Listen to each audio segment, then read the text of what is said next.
Hi friends, Robin here from Cheese from Scratch, and in today's video I'm going to be teaching you guys about how to prevent stuck on cheesecloth.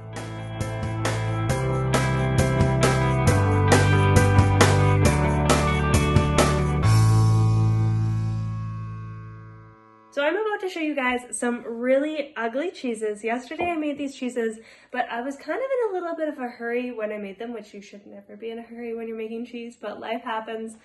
So I had 12 gallons of milk in the pot. It was a really big batch of cheese, but we wanted to go to the lake because yesterday it was like 30 degrees Celsius. It was a really nice day for beginning of June. So we wanted to go to the lake in the afternoon.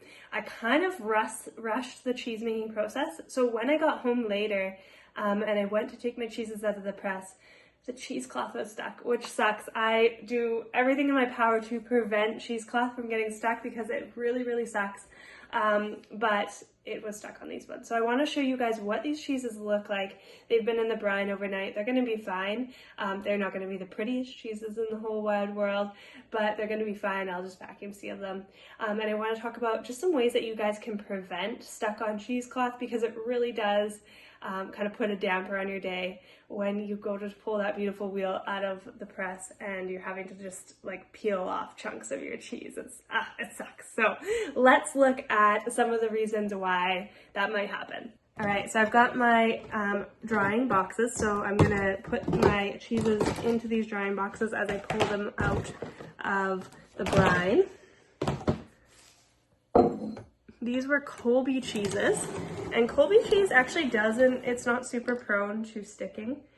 It was operator error on my part for sure. And also because I was in a hurry with these cheeses, they didn't get flipped at all. So they look a little fugly, but again, and it kind of got squished in the brine. Just all sorts of wrong with these cheeses. So these big wheels. You can really see the stuck on cheesecloth pulled off there. Yeah, usually I would cut off these lips, but just didn't because I didn't have time and I didn't do the redressing of these cheeses. So let me put this brine away and show you guys a little up close about these cheeses. I apologize, I have a little cold, so I'm sounding a little funky. All right, so these cheeses, I had a plate on them to keep them underneath the whey, and it kind of squished them down a little bit like that. And that is a clue to why these cheeses had stuck on cheesecloth. This one is really, see how it's all pulled. And if I stick on cheesecloth, sometimes I'll try and rescue the cloth, but I just threw these cloths away, which sucks. It sucks to waste cheesecloth. But it's really hard when it really sticks on there to get it off. So the reason that these specific cheeses had stuck on cheesecloth and why they look kind of squished like that is because they were actually too moist when I put them into the press. I didn't store them long enough. I wasn't getting a good squeeze test. I wasn't getting, when I pressed a curd down between my fingers, it wasn't kind of flattening like gum. It was still shattering a little bit. And so I rushed the stirring process a little bit for these cheeses because I was in a hurry. And so if you put a really moist cheese into the cheese press, what you're going to have is that cloth can get stuck onto those cheeses. So other reasons that you might have stuck on cheesecloth, thermophilic style cheeses are more prone to them because they come out of the pot warmer. And that warmth just, I don't know, like the cheese, it doesn't melt onto them, but it sticks on more. So you're going to see more stuck on cheesecloth with thermophilic style cheeses. Other things too is if your cheesecloth hasn't been washed properly or if it's old, sometimes you can have, it's just more prone to sticking with age. So making sure that you're caring for your cheesecloths really good. I always wash them directly after I use them, hand wash them directly after I use them. Then I hang them to dry in the sun. And then I will do a washing machine wash. Not everybody does a washing machine wash, but I will do a washing machine wash with them. When they start to smell, I boil them in a pot of water with some baking soda. So that is just a few ways that I care for cheesecloth. So you want to be making sure that you're caring for your cheesecloth well, because as it does age, I think you can get like, I don't know what it is. I think you just get cheese or something in the fibers of the cloth, and it's more prone to sticking on. Other reasons why you might get stuck on cheesecloth would be having not moistening your cheesecloth enough. So if your cheesecloth wasn't moistened in whey prior to putting your curds in there, you will definitely have stuck on cheesecloth. So always, always, always moisten your cheesecloth with whey. If you don't have whey to moisten with, you can moisten it with water, but you kind of need the acidity with that. So some people do like spray a vinegar onto it as well to keep it from sticking. While I'm talking, I'm just going to clean this rind up a little bit too.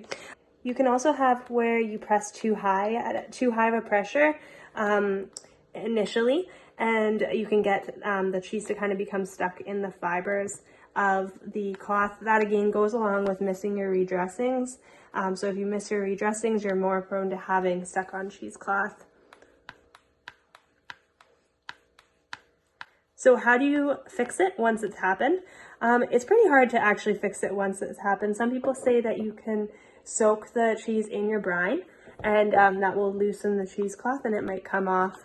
You can see I just pulled it off as best I could, but there's definitely little cracks and grooves and everything in there.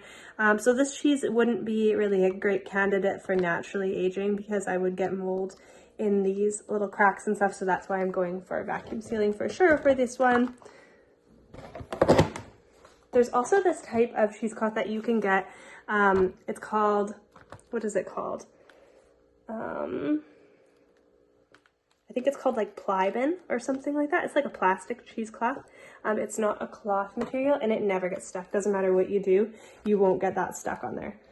So that's an option too. If you're really struggling with stuck on cheesecloth and you can't figure out what went wrong with it, you can always go for that and just utilize that for your cheesecloth so that you don't even have to deal with stuck on cheesecloth. All right.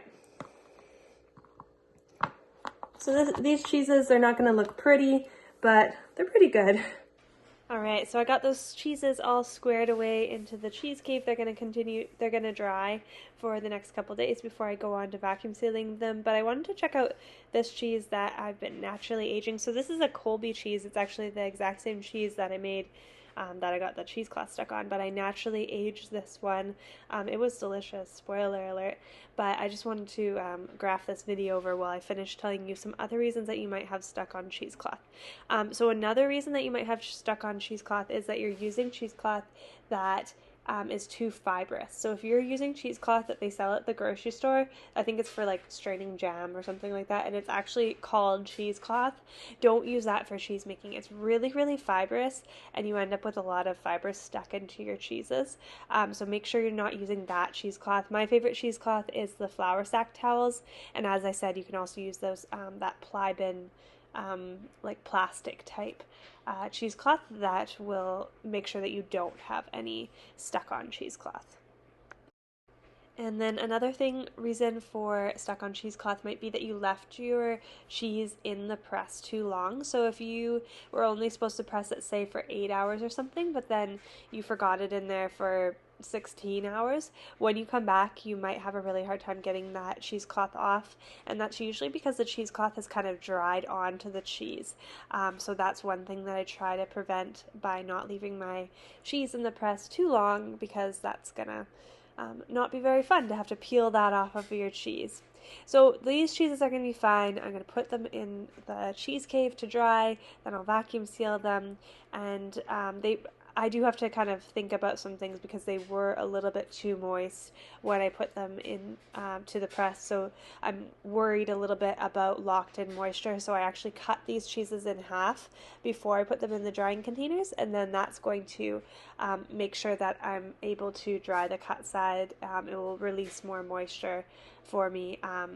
Yeah, so those are a few little things that I'm going to do for these individual cheeses because they did put them in at too moist of a texture.